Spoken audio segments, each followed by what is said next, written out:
বলেছি যে মটরশুঁটি সব ছাড়া আজকে সন্ধ্যাবেলা মটরশুঁটির কচুরি করে দেবো। তাকে ছোট ছোট করে লেচি করে নিয়েছি। এর মধ্যে এবার ওই পুরটাকে ভরে দেবো, দিয়ে ভেজে নেবো। খাওয়া দাওয়া করবো। এই যে গরম গরম আলুর দম করে নিয়েছি, আর তবে আমাদের কড়াইশুঁটির কচুরি চলেছে একবারে নেতিয়ে কাঠ পাখি। নমস্কার বন্ধুরা, সবাই কেমন আছো? আশা করি সবাই খুবই ভালো আছো। আমরাও ভালো আছি। তবে শীতের সময় ভালো থাকাটা একটু চাপের, কারণ সকালবেলা ঘুম থেকে উঠতে উঠতে সেই 8টা সাড়ে 8টা বেজে যাচ্ছে, আর কাজকর্ম সেরে চাটুকু খেতে যেন কোথাও দেরি হয়ে যাচ্ছে। এমনিতেই কাজকর্ম যেন করতে একদমই ইচ্ছা যাচ্ছে না, মনও চাইছে না। তবে সকাল সকাল মানে 7:30টার মধ্যে উঠেছিলাম, ছেলেকে পড়তে বসালাম, তাকে দুধ খাইয়ে আমরাও একটু চা খেলাম। তবে কাজবাজ বলতে গেলে শুধু বাসনটুকু ধুয়েছি, ব্যাস চাটুকু খেয়েছি, আর যেন কোনো কাজে হাত লাগছে না। তারপর ভাবনা চিন্তা করে করে নামলাম, উঠি এবার কাজকর্মগুলো সারতে হবে তো ঘরের। তাই উঠে কি করলাম, বিছানাটুকু ঝাড়লাম, ঝেড়ে এবার ঘরটা ঝাড় দেবো। কারণ কাল থেকে আমার ছেলেটা সকাল মানে সন্ধে কি বলবো, গোটা ঘরকে কাগজ কেটে কেটে একবারে ভর্তি করে রেখেছে। কাঁচি নেবে, কাগজ নেবে, এই করে যাবে। সেইগুলোকে এখন পরিষ্কার করতে হবে। আর আজকে যেহেতু 12ই জানুয়ারি, আজকে বিবেকানন্দের জন্মদিন, স্বামী বিবেকানন্দের, তাই ওর স্কুল ছুটি আছে। তাই আজকে রান্নাবান্নার ঝামেলাটাও তেমন নেই। তাই ভাবলাম ঘরদোরগুলো আজকে তাড়াতাড়ি পরিষ্কার করে ফেলি। পরিষ্কার করে আবার রান্নাবান্নাও আছে, আর তাড়াতাড়ি স্নান টান করে পুজোটা করে নেবো। স্নান আর পুজো সারা হয়ে গেলে ভাবি যেন আমার সব কিছু কাজ হয়ে গেছে, আর কিছু কাজ বাকি নেই। তাই স্নান পুজোটা সারবো, সেরে নিয়ে তারপর রান্নায় হাত দেবো। তাও করতে করতে কোথা দিয়ে 12টা বেজে যাবে তার নেই ঠিক। শীতের সময় তো খালি দাঁড়িয়ে পড়ি রোদেতে, আর কিছুই ভালো লাগে না। তাই ঘরদোর তো পরিষ্কার করে নিই, তবে যেন মানুষ মানুষ লাগবে। আবার তো সারাদিন রয়েছে, আজকে সারাদিন ঘরেই রয়েছে, আবার সারাদিন সেই একই কাজ করবে। কিছু করার নেই, একা একা থাকে এইভাবেই করে, আর কিছু বলি না, থাক একবারে সব পরিষ্কার করে নেবো। তবে আজকে একটু কাচাকুচি করব, কারণ অনেক দিন থেকে জমে পড়ে আছে জ্যাকেট ট্যাকেট, সেগুলো কাচবো। মানে ঘরটা পরিষ্কার করে আজকে কাচাকুচি করলাম, অনেকগুলোই কাচাকুচি করলাম, কারণ শীতের জ্যাকেট ফ্যাকেটগুলো অনেক দিন থেকে ময়লা হচ্ছে। আর শীতের জ্যাকেট কাচা মানে কি বলো, মারাত্মক। জলে ডোবালে আর তাকে আর তোলা যায় না, কিন্তু কিছু করার নেই, ধুতেই হবে, কারণ রেগুলার পরে কাজে বেরোচ্ছে, খুব ময়লা হয়েছে। তাই কিছু শীতের জ্যাকেট, শীতের চাদর অনেকগুলোই কাচলাম, কাচাকুচি করে মিলে দিয়েছি। আর রোদের যা অবস্থা কি বলবো, শুকনোই হতে চায় না, 3 দিন 4 দিন লেগে যাচ্ছে সব শুকনো হতে। এই অবস্থা কাচাকুচি করে এবার এরা রান্নাঘরে এবার দুটো মুড়ি খাবো। আর একজনকে আমি কাজ দিয়েছি, বলেছি যে মটরশুঁটি সব ছাড়া আজকে সন্ধ্যাবেলা মটরশুঁটির কচুরি করে দেবো। তাই ওকে বসিয়ে মটরশুঁটিগুলো ছাড়াতে দিতে হবে। এই করে তো হবে না, আনবে ওর বাবা, আরও আনবে। আর দুটো ওখানে মুড়ি মাখিয়ে নিয়েছি, এই দুজনে বসে বসে খাবো বলে। এখানে শসা পেঁয়াজ চানাচুর দিয়ে মুড়ি মাখিয়ে নিয়েছি, মাখিয়ে নিয়ে দুজনে বসে খাবো। আর ও মটরশুঁটিগুলো ছাড়াচ্ছি, ওর বাবাকে বলেছে আসার পথে কেজিখানে মটরশুঁটি নিয়ে এসে। এখনও শীতের মানে সিজনেতে এখন আমাদের মটরশুঁটির কচুরি হয়ইনি একবারও, কারণ শরীর খারাপ, পেট খারাপ, এইভাবে করাই হয়নি। তবে আজকে ভেবেছি করবো, সেই জন্য যা ঘরে আছে ওইগুলো ছাড়িয়ে রাখুক, আর বাজার থেকে কিছু নিয়ে এসে ছাড়িয়ে রাখলে সন্ধ্যেবেলা করবো। এখন দুটো মুড়ি খেয়ে নিই, কারণ খিদে পাচ্ছে, 10:30 বাজে।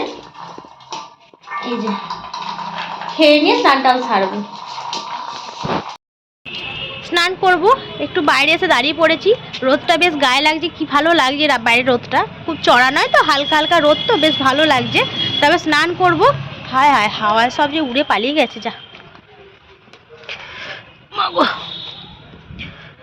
এই যে এতগুলো সকালবেলা কেচেছি, সব শীতের। এই যে এখানে জ্যাকেট, ওখানে চাদর, এতগুলো কেচেছি আজকে। আর স্নান করবো, এই যে দাঁড়িয়ে আছি, জলটা রোদে বসানো আছে, নিয়ে যাবো আর কি, নিয়ে গিয়ে স্নান করবো। রোদে বসিয়ে রেখেছি সকালবেলা, তবু এই জল বসানো থাকা অবস্থায় রোদ গরম হয়, কিন্তু স্নান করার মতো হয় না, আর একটু গরম করতে হবে। তাই একটুখানি জল গ্যাসে গরম করে নিয়ে স্নানটা করে নেবো। আর রোদের দিকে এসে দাঁড়িয়ে পড়েছি, যে মনে হচ্ছে না যে আর ঘরের ভেতরে যাই বলে, কিন্তু যেতে হবে। এখন অনেক কাজকর্ম বাকি আছে, রান্নাবান্না বাকি আছে, পুজো বাকি আছে, সবই বাকি আছে। এই অবস্থা, চলো। আর হাওয়াটাও আজ সকাল থেকে ভালোই হাওয়া দিচ্ছে, মনে হয় আবার ঠান্ডাটা পড়বে। সকাল থেকে বেশ হাওয়া দিচ্ছে। স্নান টান সেরে এলাম রান্নাঘরে, এসে ভাত বসিয়ে দিয়েছি। এই যে এখানে ভাত হচ্ছে। আর আজকে বেশি কিছু রান্না করার একদম ইচ্ছা নেই, কারণ অনেকটা বেলা হয়ে গেছে, এখন 12:30 বাজে। তাই আজকেও বাগানে গেছিলাম, বাগান থেকে 4টি পালং শাক তুলে নিয়ে এসেছি। আজকে করবো পালং শাক দিয়ে ডাল। পালং শাক আর দুটো ধনে পাতা তুলে নিয়ে এসেছি, প্রচুর ধনে পাতা হয়েছে। আর ধনে পাতাগুলো এত গায়ে গায়ে হয়ে গেছে না, মানে কি বলবো, সব পচে যাচ্ছে। তাই আজকে করবো পালং শাক দিয়ে। কি ব্যাপার রে, চলে এলি দোকান থেকে? হ্যাঁ, এলি?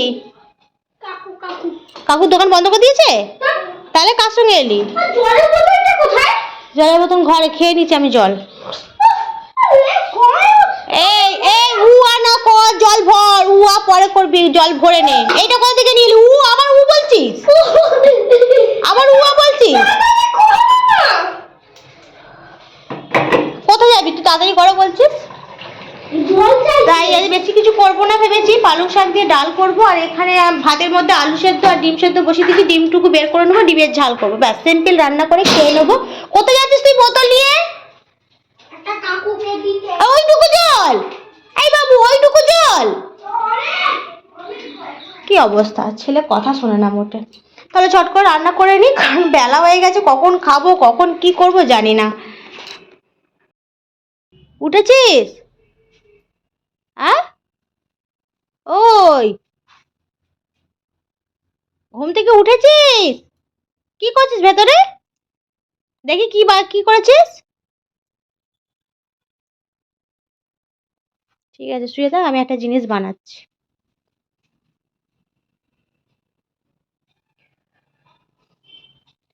সন্ধে হয়ে গেছে, এখন 6:15 বাজে।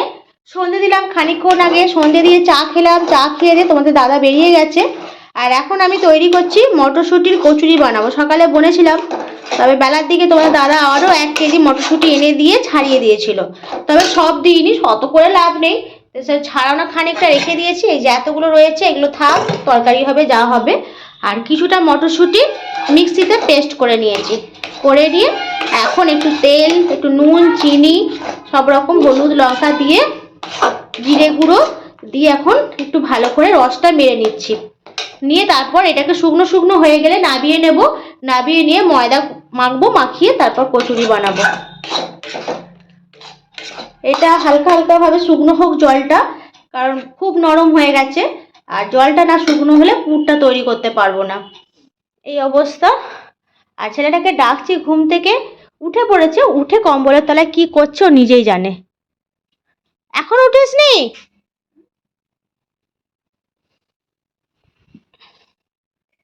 লাইট নিয়ে শুয়ে আছিস? উঠে পড়, উঠে পড়, উঠে পড়, সন্ধ্যা হয়ে গেছে, পড়তে বসতে হবে। ঠিক আছে নে চ। এখানে এই যে মটরশুঁটিগুলো ভালো করে নেড়ে ছেড়ে নিয়ে একবারে শুকনো করে ফেলেছে, ঝরঝরে করে শুকনো হয়ে গেছে, একবারে টাইট টাইট মতো হয়েছে, দেখতেই পাচ্ছ। এবার এখানে ময়দাটা মাখিয়ে ছোটো ছোটো করে লেচি করে নিয়েছি, এর মধ্যে এবার ওই পুরটাকে ভরে দেবো, দিয়ে ভেজে নেবো এক এক করে। আর এখন বাজে 6:30 মতো, দুটো ভেজে দেবো, ছেলেটাকে খাবে আর রাতের দিকে আবার খাবে। সেই জন্য একটু আলুর দম করবো ভাবছি। আগে এইটুকুগুলো কাজটা সেরে নিয়ে একটুখানি আলু কেটে আলুর দমটা মঞ্চন বসিয়ে দিই, আর তাড়াতাড়ি খাবারটুকু করে নেবো না, কারণ সেটাকে আবার পড়তে বসাবো, পড়তে বসালে না দেরি হয়ে যায় খাবার করতে। সেই জন্য ভালো খাবারটা করে নিয়ে তবে পড়তে বসাবো। এই যে অনেকটাই হয়েছে, আর এইগুলো হয়েছে, পুরগুলো চটপট করে ভরে নিই। আর রাতের খাওয়া দাওয়া করবো, এই যে গরম গরম আলুর দম করে নিয়েছি, আর তবে আমাদের কড়াইশুঁটির কচুরি চলেছে, একবারে নেতিয়ে কাঠ পাকিয়ে গেছে, কারণ এটা সন্ধ্যের সময় করে ফেলেছিলাম, তাই তার কিছু নেই। যখন করি তখন বেশ ফুলকো ফুলকো ছিল, এখন আর কিছু নেই, ঠান্ডা হয়ে গেছে একবারে। কিছু করার নেই, তখন সকাল সন্ধ্যে করে নিই, ছেলেটাকে পড়তে বসিয়েছিলাম, তাই পড়া হয়ে গেছে, পড়িয়ে নিয়ে এবার খাওয়া দাওয়া করবো। আর এই যে আমাদের মহাশয় এলেন 10টার সময়, আমার পথে যে মিষ্টি নিয়ে এসছে, গুড়ের রসগোল্লা নিয়ে এসছে, এখানে আলুর দম, আর এখানে কড়াইশুঁটির কচুরি। শুধু আমি আর তুমি খাবো। এই তুই খাবি না? বস, চলে খাবি। আবার হিস কিসের আছে? চলে খাবি। আর এগুলো গরমই ভাল লাগে, ঠান্ডা হয়ে গেছে কিছু করার নেই। দেখি টেস্ট করে। তখন গরম খাচ্ছিলাম, বেশ ভাল লাগছিল খেতে। ডাকলে না? কোথায় ছিলে তুমি? তোমাকে ডাকবো যে? তুমি তো খেলতে চলে গেছিলে মাঠে। খেলতে যাওনি? তাহলে কাকে ডাকবো? 8:30। চা হচ্ছে, খেয়ে নাও। হেভি হয়েছে, টেস্টি। খাওয়া দাওয়া করে নিই, কারণ 10টা মতো বেজে গেছে, আর অনেকটা রাতও হয়ে গেছে, আর ঠান্ডাও পড়েছে বিশাল, আর বাইরে ভাল লাগছে না যেতে। ওই জন্য ঘরের মধ্যেই আজকে খেয়ে নেবো, খাওয়া দাওয়া সেরে নিয়ে সবার শুয়ে পড়বো। চলো তাহলে আজকের মতো ভিডিও এখানেই শেষ করলাম। যদি আজকের ভিডিও তোমাদের কারো ভালো লেগে থাকে, প্লিজ একটা লাইক করো, পারলে চ্যানেলটিকে সাবস্ক্রাইব করে দিও। আর সবাই খুব ভালো থেকো, সুস্থ থেকো। আবার পরবর্তী ভিডিও তোমাদের সঙ্গে দেখা হবে। আজকের মতো সবাইকে টাটা জানাচ্ছি। চলো রাখলাম।